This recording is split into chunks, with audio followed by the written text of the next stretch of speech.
En general, aquestes reaccions prenen la forma trivial i primària de l'anticentralisme i en això s'esgoten. Són rèplica improvisada a alguna inèrcia burocràtica o al desdeny agressiu d'algun visitant carpetovetònic. La seva ingenuïtat és evident.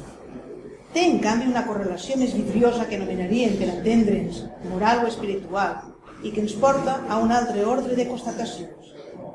El valencià, quan pensa en la seva entitat de poble, es troba incert, present que no és carn ni peix. No és un atzar, per exemple, que no hagi pogut produir-se un nacionalisme valencià seriós, ni que els episodis intents realitzats en aquesta direcció hagin estat flàccids i pintorescos. No obstant això, tampoc la perspectiva integradora en què venim inserits des de fa almenys 2 segles i mig no ha arribat a subsumir-nos del tot en una nova categoria global.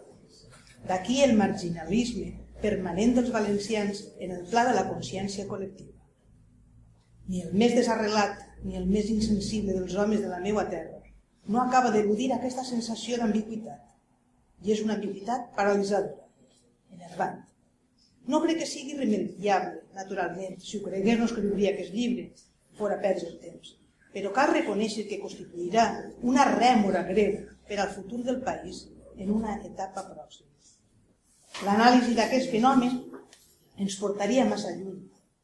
La recessió i l'examen de més detalls i de més condicions de vulnerabilitat del valencià actual podrien ocupar-nos encara pàgines i pàgines. Ho deixarem córrer, però. El desconcert nacional dels valencians no és cap secret per a ningú i seria pueril de no voler-ho explicar amb la mitja dotzena de tòpics que són de rigor en tals casos. Sobretot, seria ridícul de transferir totes les responsabilitats, posat que responsabilitat sigui la fórmula justa, a l'altre.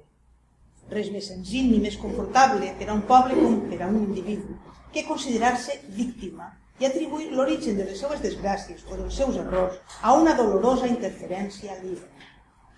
A casa d'algun il·lustre patriota engagé i fins i tot en algun museu públic del País Valencià hi ha severs retrats a l'oli de Felip V penjats cap per avall.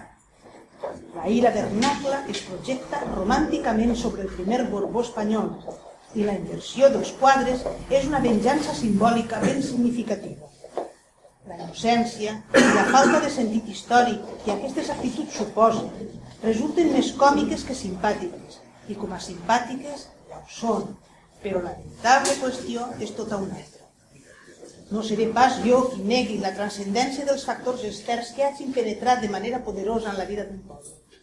Les violències infligides des de fora, invasions militars o pacífiques, anul·lament dràstic de l'autogovern, coaccions pedagògiques, fissures territorials imposades, adulteració cultural, etc., tenen sempre efectes decisius sobre la salut d'una comunitat. Tanmateix, no hem de perdre de vista que l'impacte nociu produït per aquelles pressions exògenes serà major o menor segons la resistència espontània que el cos social afectat els suposa. És un problema de defenses orgàniques, si puc dir-ho així. Molts pobles han passat per avatars, també de procedència exterior semblants als nostres, i han sabut o pogut digerir-los sense cap alteració essencial en llur personalitat. Si els valencians, al contrari, hem estat i som més tous, més dòcilment maleables davant l'acció d'aquest tipus d'esdeveniments, per alguna raó d'ésser, per alguna raó o algunes raons particulars. La nostra feblesa no depèn tant dels atacs i de les maquinacions d'un enemic hipotètic o real com d'una predisposició pròpia, anterior, que no ens permet de contrarrestar-los amb eficiència i posterior, que ens impedeix de superar-ne els resultats desastrosos.